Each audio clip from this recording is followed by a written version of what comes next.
Would I be the a-hole if I don't let my parents move into my house after they spent years telling me I'd never make it on my own? I, 29 female, bought my first home last year after years of grinding and sacrificing. I worked 2 jobs, cut back on almost everything, and saved aggressively to make it happen. It was a huge milestone for me, especially because of the way I grew up. My parents always told me I was too lazy and not smart enough to ever make it on my own. They said I'd either live with them forever or bounce from rental to rental because I didn't have the discipline to build stability. When I announced that I'd bought a house, they didn't congratulate me. They literally laughed and said, "We'll see how long that lasts." Their words hurt, but I used them as fuel. Buying this home was proof to myself that I could achieve the independence they always said I wasn't capable of. It's not huge, just a modest 2-bedroom place.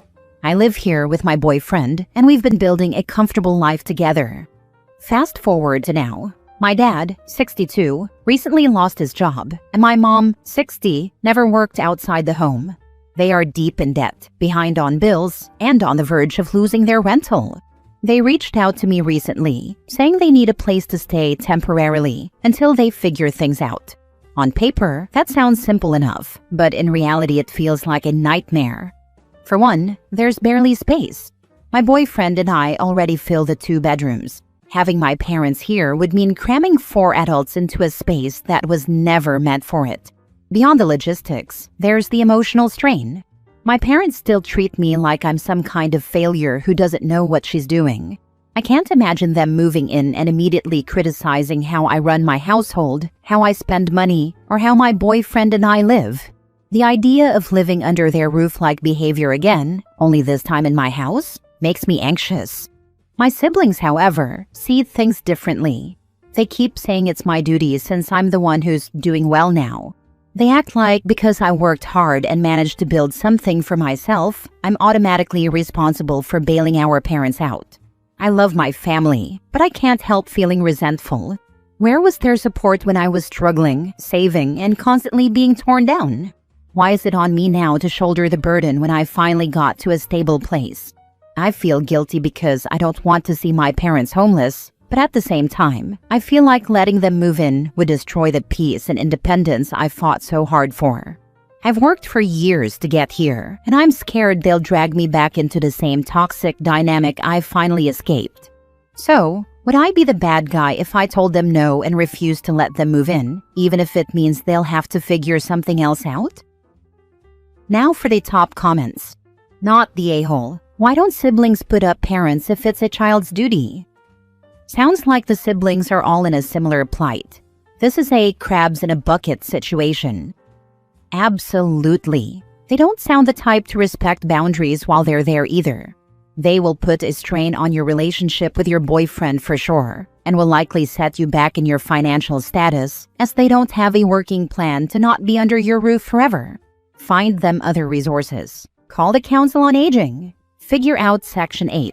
Whatever you can do to force the issue of them living independent from you. And give yourself a huge pat on the back for learning to be disciplined enough to build a better life for yourself than what they instilled in you. Just tell them it wouldn't be to their high standards. Live your life in peace. Exactly. No is a complete sentence. And start transitioning to low or no contact. If you let them through the door, they will never leave. They have no exit plan. Dad's 60 plus with limited job prospects, and mom's never worked. They will treat you poorly, turn you into their caregiver, guilt you if you ask them to leave, sap all your resources feeding and taking care of them, and destroy your relationship with your partner who didn't sign up for this. There are no positives allowing them to stay with you. Tell them no and get therapy if your guilt feels overwhelming. That will be way better than setting yourself on fire to keep them warm. Not the a-hole. Next story. Am I the a-hole for loudly correcting my mother-in-law when she told strangers I was too career-focused to give her grandchildren? We were out at a restaurant with my husband's family when something happened that left me completely shaken. My mother-in-law spotted some acquaintances at another table. Without hesitation, she waved them over and introduced me, not just by name, but as her career-obsessed daughter-in-law, who thinks work is more important than family. I froze. In that moment, I felt my face burn with embarrassment. These were complete strangers, and now their first impression of me was that I was some cold, heartless woman who only cared about climbing the corporate ladder. It stung even more because it wasn't true. Yes, I work hard, but family has always been a priority for me and my husband. The word slipped out before I could stop myself. I corrected her loudly, saying, "Actually, we've been trying for 2 years and have had 3 miscarriages, but thank you for sharing our private medical information with strangers." The entire table went silent. You could have heard a pin drop. My mother-in-law turned bright red, and her acquaintance awkwardly excused themselves.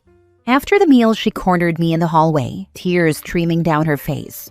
She accused me of humiliating her and said she didn't know about our struggles. But the truth is, she's been making snide comments about my biological clock for years. She's asked invasive questions about when we're going to finally give her grandbabies, and has rolled her eyes whenever I mentioned my career. So even if she didn't know the details, she certainly knew enough to realize her comment was cruel. I was furious. For years I've bitten my tongue, brushed off her digs, and tried to stay polite. But in that moment, I just couldn't take it anymore. The shame of being reduced to a stereotype in front of strangers on top of years of her constant needling about my reproductive choices, something so personal and painful, was too much. My husband, however, thinks I went too far. He told me I should have pulled her aside privately and explained why her words hurt, instead of making a scene and embarrassing her in public. He says that no matter what she said, it wasn't worth putting her on the spot like that. But from my perspective, she made the choice to belittle me in public, so why should I be expected to protect her feelings in private? I don't feel sorry for her embarrassment. She didn't care about my feelings when she labeled me a career-obsessed woman who doesn't care about family. She didn't care about my pain when she made years of digs about my body and fertility. Why should I prioritize her dignity over my own? So I'm left wondering, am I the a-hole for snapping in public and not caring about her feelings when she never cared about mine? Oh, I thought publicly embarrassing each other was how we bonded. After all, you started out embarrassing me. No, not the a-hole. But you might want to come to some kind of firm agreement with her. Something along the lines of, if you choose to try to put me on the spot in front of people, you can be assured that we will have far less contact going forward. I don't appreciate you being so rude to me. And to your husband, well, she deliberately publicly shamed you. But he thinks you should be massively more courteous to her than she needs to be to you? Does he realize he's fine with his mother humiliating his wife? Is that where he wants to draw his line? Yeah, exactly. If mother-in-law sets the tone by putting OP on blast, she can't act shocked when it comes back around. And the husband really does need to rethink where he's drawing that line. Not the a-hole at all, fam. Mother-in-law crossed a major line. Nobody's got the right to air your personal stuff like that, family or not. You stood your ground and shamed her in the spot she put you in. Maybe she'll think twice before running her mouth next time. Don't let her tears fool you. She got a taste of her own medicine and didn't like it. Stay strong, mate. You did right. Yeah, mother-in-law wasn't ready for that same energy back. Some folks only cry foul once the tables turn. Next story. Am I the a-hole for putting up a free to a good home ad for myself on my social media? I'm 15 female. My parents told me they were divorcing a month ago. It sucks, but things have been really weird around the house for a long time, so it's kind of a relief that it was just divorce. They obviously hate each other and are trying not to let me know it, but like, they're not doing a good job. Anyway, I try to stay in my room as much as possible now, because there's just this weird vibe and they act annoyed whenever I'm around. I found out why last week. I went downstairs to get a snack and I heard them arguing about who was going to get custody of me, but like who has to take me. Neither one of them wants custody. I turned around and went back to my room because I didn't want to hear the rest of the argument, and also because that really hurts and I didn't want to cry in the hallway. I couldn't stop thinking about it, and I kept thinking about how they both have basically ignored me or seemed annoyed with me for the last few months, and how they must really hate me to be mad at each other over who has to take me after the divorce. Friday, I was really upset about it, and I got on my social and wrote an ad for myself, kind of like, "Teenage girl free to a good home. We're divorcing and need to rehome our teenager, as neither of us want her anymore. She doesn't eat much and does laundry." I was trying to make it funny so maybe it wouldn't suck as much.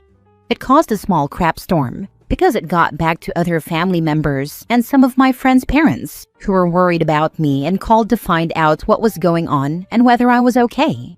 My parents grounded me and told me that I upset everyone for no reason and I should know better than to post things like that.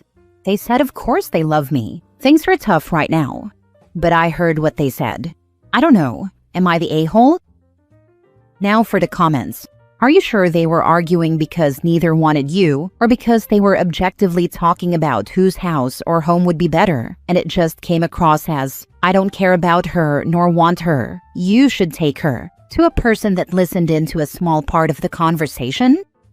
I'm sure. My mom straight up said, "I'm tired of being responsible all the time. I never wanted kids. You wanted kids. You take her." My dad said that he's too busy with work and I'll just be in the way basically. Not the a-hole. As the adults, they need to know when and where to have private conversations. Sorry your parents are morons and that you had to hear it. Hopefully they really didn't mean it. Unfortunately, what you heard may stay with you for a long time. I remember convos I had 30 years ago. What's sad is they grounded you without seeming to ask the question why you did what you did. Try to talk to them about what you heard and what you need. Divorces are messy. That's no excuse for them to spew their mess on others.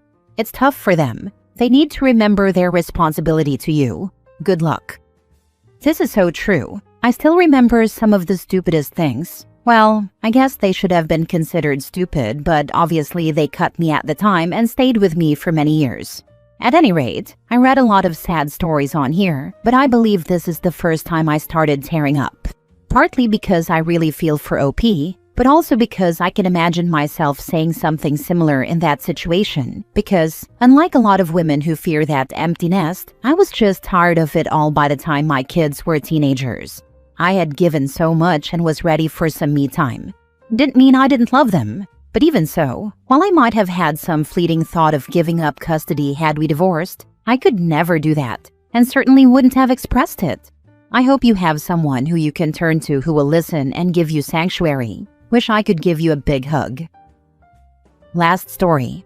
Am I the a-hole for being cold and uncaring to my autistic sister because I know autism isn't the reason she's awful to be around? I, 16 male, have a sister, 14 female, who's autistic. She was diagnosed at 3 years old, and our parents have ignored 90% of the professional advice they were given. They also used her diagnosis to excuse all the bad stuff she does. And when kids don't want to be her friend or parents don't want her around their kids, they call them ableist and say it's discrimination against her for being disabled. She's allowed to throw food, steal food off other people's plates, disrupt dinner, and eat dessert before actual dinner. And when those things aren't allowed, she throws tantrums and screams and kicks and acts like a toddler. Sometimes we stay with our aunt or our grandparents and she acts like that. One time she spat chewed food into Grandma's mouth because Grandma was saying she couldn't take food off my plate. Another time she spat at me for stopping her, and then she threw her mashed potatoes at Grandpa because he told her to stop. Both times, Mom and Dad were angry at me and my grandparents for not going along with what she wanted because she's autistic. If we're shopping and she wants to wander, I'm expected to follow her and reach for stuff for her. But she doesn't have to ask. She can just tell me to do it. And if I say no, she tells our parents and they get mad at me. My sister has stomped on my foot for not reaching for the stuff she wanted. She does get overstimulated sometimes, and I get being quieter when that happens and letting her unwind. But sometimes she goes into a complete meltdown and can hit and break things. Mom let her play on my Switch during lockdown while I had schoolwork, and she overstimulated herself and broke it. Then Mom got mad at me because I said someone needed to replace it and stop her from using my stuff in the future. My sister got mad at me for keeping her from other stuff I had, and she ran to mom and dad to use it. She doesn't get invited to birthday parties anymore because she used to hate waiting for kids to open their gifts, and she'd start opening them herself. Then she'd get mad if she couldn't take home the stuff she liked. Or there were parties with bounce houses where she wanted the bounce house to herself because she didn't want other kids touching her. And she tried to push or bounce other kids out of the bounce house. She put her hands all over food at birthday parties too, and slobbered over an entire pizza at one because she didn't want to share it with others. She has an IEP for school, but our parents expect that to be a get-out-of-jail-free card for her. They think it lets her get away with doing whatever the heck she wants, and everyone has to just deal with it. In school, she has no friends, and my parents are mad because we have lunch at the same time, and we're in the same school again, and I refuse to eat lunch with her or check in on her. At home, I don't talk to her, and if she talks to me, I'm pretty rude to her face. She's always rude, violent, and mean to me, so I won't be anything but cold back.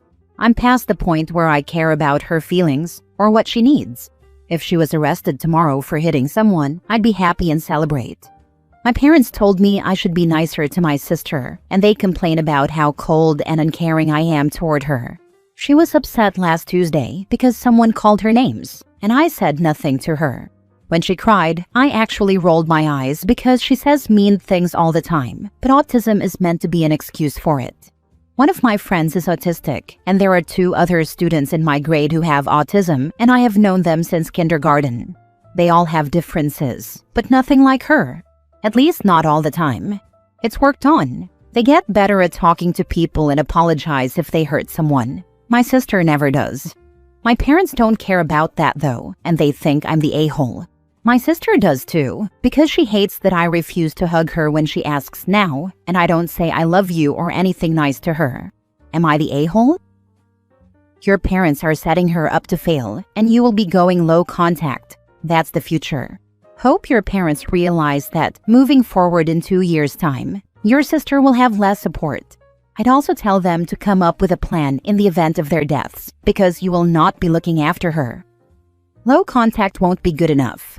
I'll be removing myself so far from them that they'll never see or hear from me again. Bide your time. Have a plan and get through. If you're thinking college, you may need their support. Use it for what it's worth. Be kind to yourself. You'll be okay. Tough work ahead. You can do it. They won't support me through college. I haven't earned it according to them.